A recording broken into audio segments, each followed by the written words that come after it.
शंकराचार्य के समय से इसे बद्रीनाथ कहा जाता है। व्यास मुनि का जन्म भी बद्री वन में हुआ, यही उनका आश्रम भी था, इसलिए वेद व्यास को बादरायण भी कहा जाता है।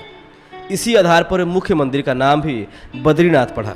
भारतीय संतों और महात्माओं ने उत्तराखंड की इस धरती को देवताओं और प्रकृति का मिलन स्थान माना है।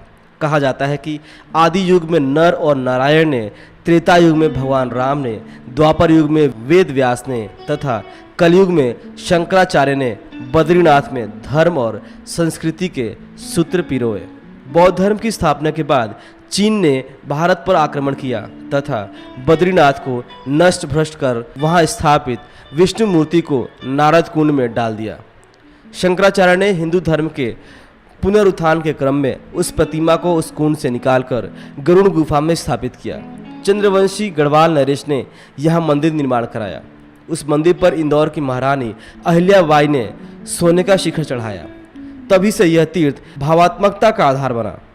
दक्षिण के केरल के नबुंदरीपाद रावल ब्राह्मण ही इस प्रतिमा को छू सकते हैं तथा जगन्नाथपुरी उड़ीसा के तांबे के कड़े बद्रीनाथ में चढ़ाए बिना भारत की तीर्थ यात्रा पूरी नहीं होती है।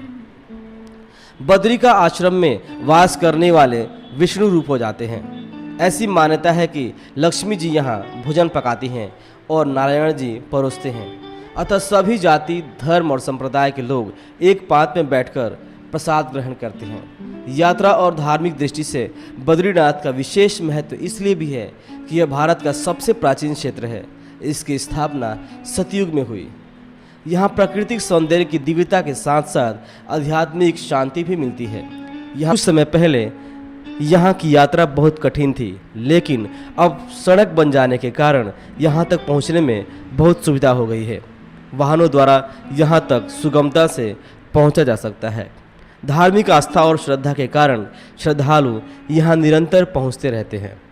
केवल धार्मिक श्रद्धालुओं के लिए ही नहीं, बल्कि सैलानियों और प्रकृति प्रेमियों के लिए भी बद्रीनाथ एक मनोरम स्थल है। हिमालय के गढ़वाल क्षेत्र में समुद्र तल से लगभग 3122 मीटर की ऊंचाई पर लक्ष्मण गंगा और अलकनंदा के संगम स्थल के समीप यह पुण्य भूमि स्थित है। इस स्थान पर कभी बेर या बद्री की बेशुमार झाड़ियाँ थी, इसलिए इसे बद्री वन भी कहा जाता रहा है। यहाँ गर्म ठंडे पानी के स्रोत भी हैं। पूजा अर्चना एवं दर्शन करके मानव पुनर्जन्म के बंधनों से मुक्त हो जाता है।